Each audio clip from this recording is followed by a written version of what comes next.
My name is Rosie Castro, and I was born in San Antonio.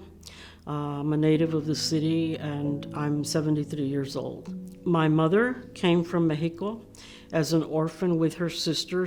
My mother was about 6 or 7, and her sister about 3. My mother was Victoria Castro. Her sister was Trinidad Castro.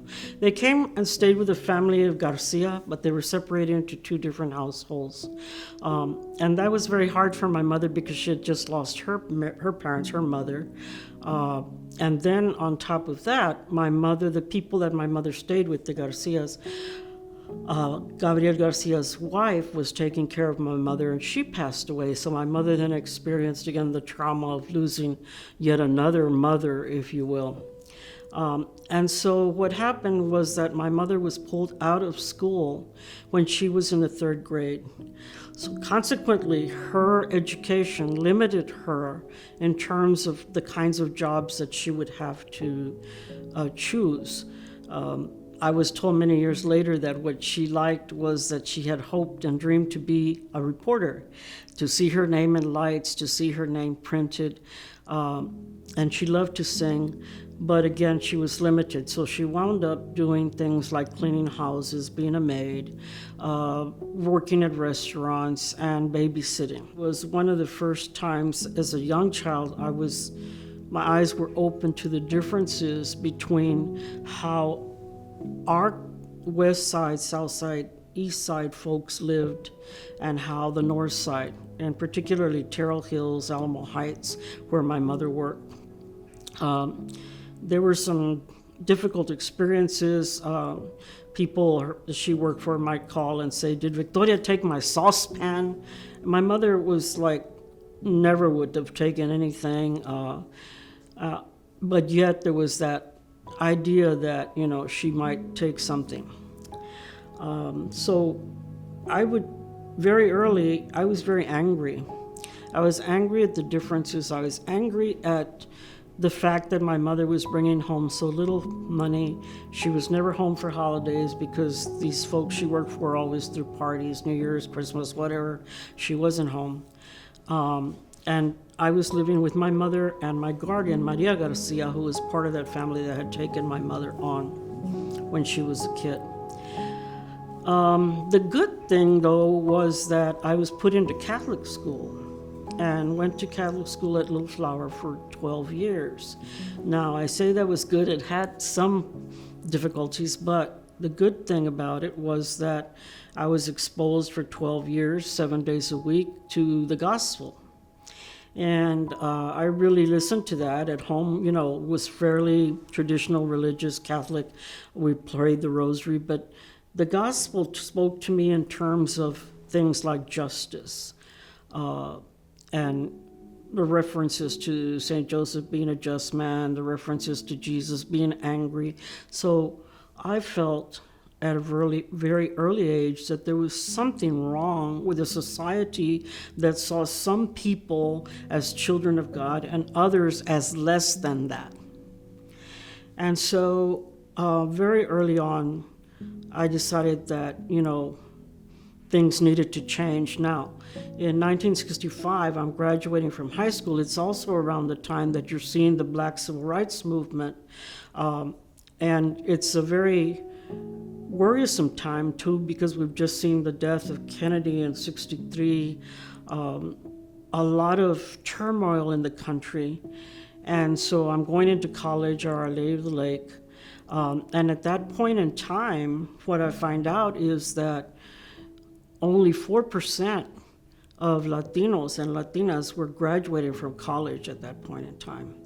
This was very dismal because that was in this country without a college education. Even then, it was very hard to enter into the middle class. Now, you could do it still a little bit, but it was, for us especially, it was very hard to enter into the middle class.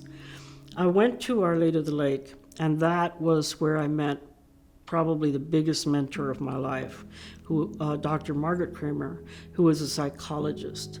And she was very involved in politics. So she introduced me to all of the political leaders in the Democratic Party. At that time, there were only a handful, literally, of Latino elected officials. They were all male, and that was Pete Torres, Joe Bernal, Albert Peña, and Henry B. Gonzalez. And there was very little. I mean, you could not see any representation of people that looked like us. Consequently, the kinds of policies that were made did not at all help our people. So educational opportunities were hard to come by, and I felt very lucky to be at Our Lady of the Lake. And Margaret, who had introduced me to this whole world of politics, I very quickly learned that in this democracy, in order to change policy or to make policy, you needed to vote. You needed to be represented. And obviously we didn't have that representation. So one of the first things I did was to get involved with Young Democrats. Young Democrats gave me a lot of opportunities then to meet people at the state level, but also to realize, again, that without representation by Latinos, by Chicanos, there was not going to be a change in education funding. There was not going to be a change in many things like, for example, the pay that farm workers earn, that all of us earn, the minimum wage. The Democrats were opposed to raising it in 1968, 66. The farm workers marched from Rio Grande to Austin trying to get concessions, which included a little bit more pay, and they were met by President Smith, who turned them away, the governor at that time. So there was no concern for our community, and it was very clear that the people in power were used to taking our votes, but were not going to allow us to represent themselves. And that was shown very clearly by the gerrymandering of our district, so that there was never enough Latinos in a district to elect a Latino. And that was the Conservative Democratic Party. I became very frustrated with the party, and although I had been president of the Young Democrats at Our Lady of the Lake, president of Bexar County Young Democrats, vice president of the state Young Democrats, I really was disillusioned because of so many factors. We were not being represented, but beyond that, it was so difficult to vote, so difficult to run for office and to be elected. And that had to change. So during that period of time, I had met many of the young Latinos, the Chicanos that were in the barrio advocating for changes and also creating alternative institutions. That was a time in the 60s and 70s where many alternative institutions were created. Some survived, some did not. But one of those institutions was the Committee for Barrio Betterment. There were also other agencies that had been created by these guys that were trying to help addicts to recover, social services that were provided. But this CBB, Committee for Barrio Betterment, was honed in on trying to elect people at a local level, because we understood that making a change at a local level would really be more of an impact for many people who lived in San Antonio. Well, one of the things that this group had done, it had been for 2 cycles of the city council, it had run a slate that of course had not won. But in 1971, it decided to run a slate of 4 people, 2 Latinas and 2 Latinos. And that was Mario Compián, Bill Benavides, Gloria Cabrera, and myself. And so we run, and we go all over the city of San Antonio. We're talking about drainage, about health. There were some areas of the West Side still that the lack of health care resembled the third world. We had in the 40s things that were terrible diseases like tuberculosis that had run rampant throughout the west, south, and east side, and consequently around the area of Zarzamora, where the diabetes center is today. They had built all these huts where people with tuberculosis stayed in the west side. There were many changes that needed to be made, and they could be made at the local level, although some could be made at the state level. We knew we had a less chance there, so the focus was the local level. So we ran in 1971, knowing that we wouldn't win, but hoping that the issues we were talking about would strike a chord. At that time, the city was controlled by the Good Government League, and the Good Government GGL had a mayor, Walter McAllister, that had been mayor for 13 years.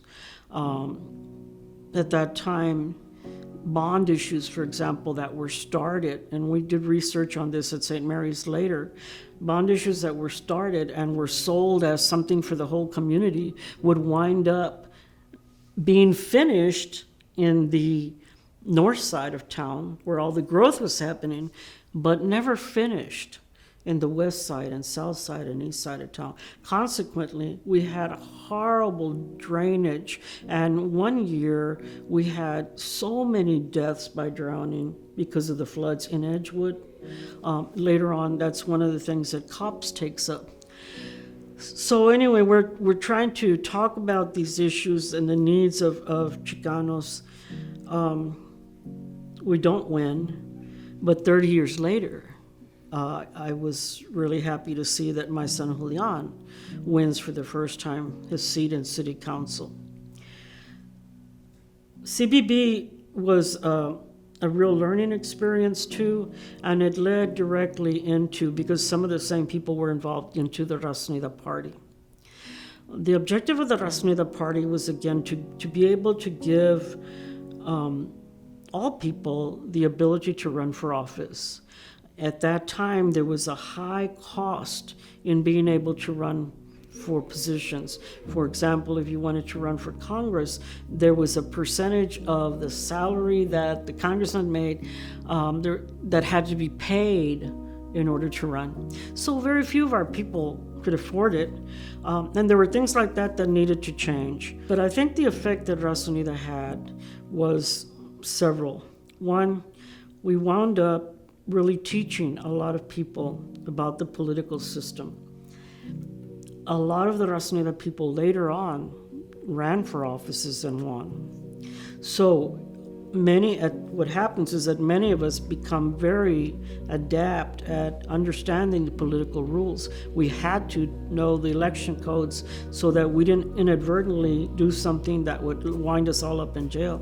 So we knew that book backwards and forwards.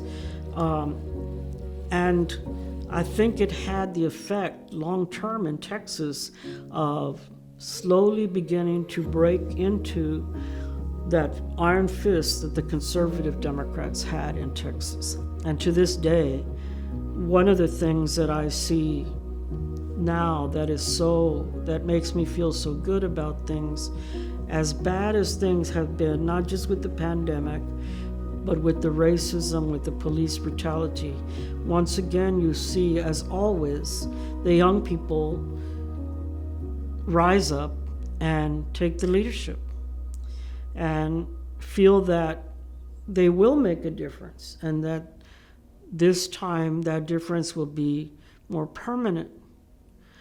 I am hopeful that it will be. I've seen in my lifetime,